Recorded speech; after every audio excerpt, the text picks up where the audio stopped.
Hi everyone, welcome back to Real World Yoga. I'm the Real World Yogi. I try to take yogic principles and make them practical, easy, and applicable for people in the real world. Today we're going to talk about the most basic poses of yoga, or maybe the ones that are most common rather than calling them the most basic. And the most common ones that we'll hear is probably Warrior 1 and Warrior 2. And in order to get to those stances, the first thing I want to do is just bring awareness to how we're standing, even as we're just standing regularly. If you watched the first episode of this, I did talk about stance and all the engagement and things, but I'll just briefly go over. Your hands can be at your sides, feet comfortably beneath your hips, and then core is engaged, right? Posture is important, shoulders are down, chin is a little bit tucked. And you want to imagine that there's maybe a string pulling you from the top of your head up, so you're sort of lengthening the spine from behind. So even a standing pose can be active, right? We could be activating certain muscles and paying attention. And I'll premise this just like I premise hopefully all videos. And if I don't, hopefully you remember, always honor your body and listen to your body. Whatever tips and advice is being given to you is from that person's unique perspective. It may work for my body and not yours. So you need to listen to how you feel safest and most comfortable. Do not push past your limits. Yoga is about reducing suffering, not about adding suffering, not about injuring yourself. Okay, it's just about body awareness. So the only wrong way to do yoga is, in my opinion, if you're hurting yourself, and hopefully that's a lot of people's opinion. So the first pose, once we've done the standing pose and we've taken a couple of breaths, this is not a full sequence video, I'll just break down the steps and then I'll have more guided ones coming up. But first pose here. The second pose, let's start with the fanciest one that we see in all the yoga magazines, and fanciest is a strong word because, maybe the twisting and turning is fancy. But the first one that I'll start with is just Warrior 2, and then we'll work back to Warrior 1. So for Warrior 2, you just want to have a stance that feels comfortable and wide enough for you. You don't want to splay out too far, and we'll have a little bit more idea of how far is too far or not too far once we bend in. So you're placing one foot behind the other. The front foot should be pointing forward, right? And the back foot is pointing a little bit at an angle towards maybe the top left of your mat. If your back foot is your left foot right now and your front foot is your right foot right now. And so the back foot should actually have the middle, let me start with the front foot actually. The front heel of your foot, the back part of your foot, should be pointing to or aligned with the middle arch of your back foot. So front heel pointing to middle arch. So that creates somewhat of a narrowness in the hips. Again, every pose you do what feels right in your body. You do not injure yourself, do not hurt yourself. So if that means going a little bit wider for you or a little bit more narrow, do that, okay? But for me, it works to have my front foot pointing to my back foot, right? Back foot is at a bit of an angle pointing out towards the front left of my mat or the room. And then here's where we're going to drop in. But before we even drop in, right, we still have our knees straight. This is not Warrior 2. Also make sure belly is engaged. So core is engaged. What does core engagement mean, right? You'll hear a lot of yoga instructors use some terms like tuck your ribs or knit your ribs in and things like that. So all you got to do is think about pulling the belly button back. And that should automatically lift the chest, right, and engage those ab or core muscles. Once that happens, you may notice you're holding your breath, so take an inhale. You can breathe even with an engaged core, and let it go. Remember, yoga, breathing and moving. If you're moving without the breathing, then that's not healthy. We want to get the body oxygenated at all times. So engage, shoulders are down, head is somewhat tucked in. Looks good. Now we're going to drop in. So we're going to drop in. Knee is going to bend. Front knee, right now with my right knee, is going to bend over your ankle. Okay, so you're going to bend in. And for me, once I bend in, I feel like, I got to walk that foot a little bit more forward because it was tight in my back leg. So I needed more space, right? It depends on your height. I needed a little bit more space, so I'm going to walk that foot forward.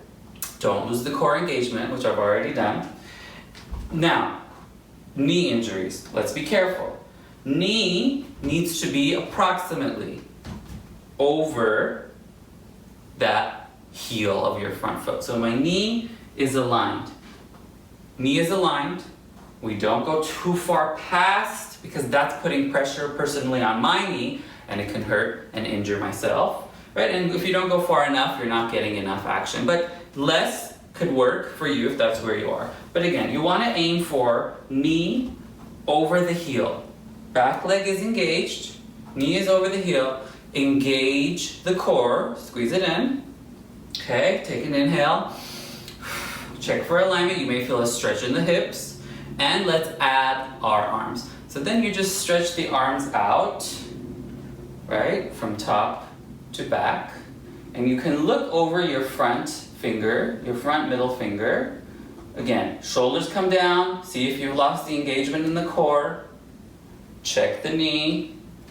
Okay, activate the foot. If you're really gripping, you can lift your toes to try to see, okay, am I balanced there? And take an inhale. And if this is a strain on your neck, you can also just look to the side. Okay, so this is warrior 2. Okay, same thing on the other side. If you were working on the other side, you would just reverse everything. You would flip it, you'd have the left foot forward, right foot angling out. So left foot would go out, knee over heel, heel pointing to arch, toe at an angle, front right now of my mat, my back right foot. Stretch it out, engage the core, and you're doing yoga. So the reason I start with basics and essentials and I go slow, of course you'll get better at this and more comfortable as you move along and can move right through the poses, is that holding the pose, you can pay attention and realize how much more complex it is than just saying, okay, warrior 2 and boom. There are things that if you're paying attention to, you're activating more muscles in your body and that can be better for you. So warrior 2. The next one, and probably the last one for this video, warrior 1. Okay, so warrior 1, similar to warrior 2 in the stance. So right foot goes forward, left foot back. Okay, figure out your stance. Engaged. So warrior 1 is a little bit different in that your front heel now should be pointing to your back heel. Okay, so you're going to get a little bit of a different stretch in your thighs and your hips. Front heel, back heel. Okay, not front heel, middle of the arch. That was warrior 2. We're going back to warrior 1. Okay, so check out your stance. If you need wider, go wider. Okay, I'm going to keep repeating. Injury is not the goal. We want to prevent and avoid injury. So make sure you do what feels good in your knees, what feels good in your hips, in your legs, in your body. So if that means you need a wider track, widen it up. Okay, but try for, if you can and it feels good for you, the goal, well, there's no goal now, I'm saying there's a goal. But typically we have heel to heel alignment. And again, that back foot, the heel is down, both heels are down, and the toes are pointing towards this is my back left foot, the top left of my mat. Okay, so angled in a little bit. Now, when I bend in, okay, I'm gonna bend into my right leg. Again, knee is gonna do the same thing. It's going to go over my heel, okay? Knee over heel, toes are pointing forward. Another thing that I didn't mention on the knee the last time, you also want to try to track it when we say over the heel. We don't want to go left or right. We want to have it sort of over that middle toe, okay? So if it's over that middle toe, again, you have stability in the knee, you're engaging those muscles, so I'm not like splaying out one way or another and potentially hurting that joint. I talk about the knee a lot. We know it's the number one most common injury, so we want to be careful not to either injure or re-injure or further injure our knees. Engage the muscles over the toes, and we're going to add the arms. So engaged. If you need to widen your stance, if you need to go longer, right, you can. Take an inhale and your arms are going to come up. So if this was warrior 2, for warrior 1, we bring the arms pointing palms towards each other, and we're looking towards our front toe. So again, you saw my sort of shoulders hiked up. We want to hike the shoulders back down. Okay, take an inhale. engage the belly still. You may feel a stretch in that back leg and the hips. And just hang out here for a minute. So then straighten that leg. I'll come back. Same thing, other side. So left foot, right? Heel pointing to back heel. Right foot pointing top right of my mat. And then bend in. And another indicator of if, maybe you need to widen your stance, obviously besides how your body feels, is that when you bend in, if I was here and I bent in, right, I'm immediately going past that toe and it's not long enough. So I want to take a longer step. So that's another good way. If I go too far and then I do this, I just feel a really strong stretch and it's not comfortable. So find where that is for you. It's okay to adjust. You can always adjust and move. You don't have to be locked into a pose. Okay, so think where you think approximately, and then go in. See, I'm going to use my toes to pull my foot a little bit because I feel like I need more space. Heel to heel. If you don't know what feels like you need more space yet, that's okay, right? It took years of practice for me to even understand what my instructor said, listen to your body, and I'm like, I need guidance, I need instructions. So for now, do the best you can. As long as it's not hurting, you're doing it right. Okay? And not hurting as in like, oh, this is hard, or the muscles are working. Hurting as in joints, or you're gonna pull something. That's the thing we don't want. We do want to work a little bit. Okay, so we have heel to heel, wider if you need it, longer if you need it, and then I'm just gonna bend in. Knee is over heel, knee over heel, and tracking over my middle toe.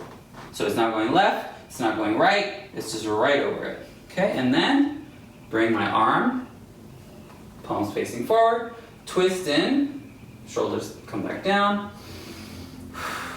and this is warrior one, right? Warrior one.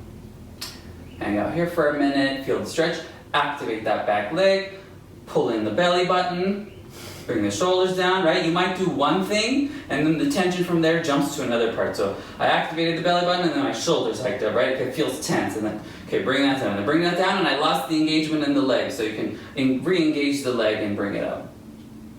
Okay? Hang out here, breathe.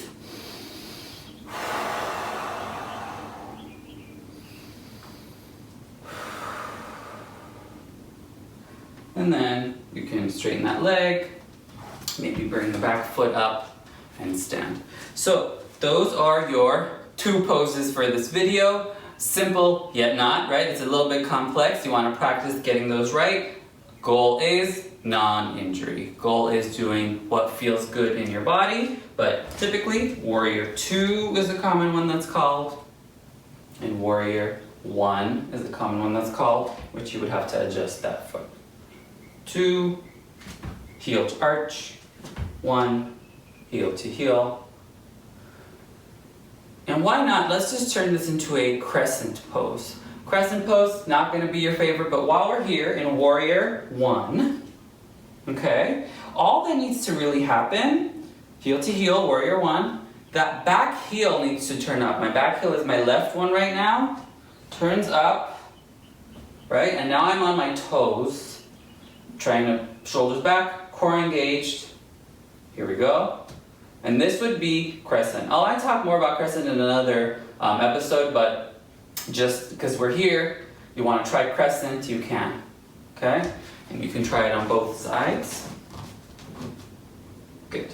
And the other thing that I would say, the last thing before I let you go, don't worry about what it looks like. Try. You can practice in front of a mirror if you want to, but try to do the poses, again, through how it feels in your body. And also don't try to mimic what it looks like for me. I'm not looking in the mirror, to be honest. I don't even know if my alignment is perfectly on, right? I also rely on the guidance of a yoga instructor usually, and a student comes tell me, oh, tweak this, tweak that, and it's up to me to whether I take that advice or not. Like, if they say, move your knee a little further, but I know that that's going to hurt me, I won't, but if they say it and I'm like, oh yeah, it's a little bit too far to the left, and it does feel better if I take it to the right, I would listen. So do not look at alignment. Do not look at perfect alignment in comparison, right? Do what feels good, not what looks good. No forcing yourself into a pose, all about feeling what our body likes. Yoga, reducing suffering. No wrong way, in my opinion, except if you're injuring yourself. So go ahead, maybe do a little bit of the half sun salutes to warm up that we practiced in the last episode, and then practice a couple warriors, hold them. I know I'm already feeling a little bit sweaty of talking and moving, right? Yoga is work, it's not just stretching. And then, warrior one, and then maybe crescent. So next episode, I'll probably talk about full sun salutations. So we'll go through not just a half sun salute, we'll introduce down dog, which is probably even more common than any other pose that I just did. So tune in, thanks for watching. If you have questions, you can comment. If you like the video, that helps promote it on the YouTube algorithm, so you can do that or share it with a friend. Otherwise, I'll see you in the next episode. Thank you.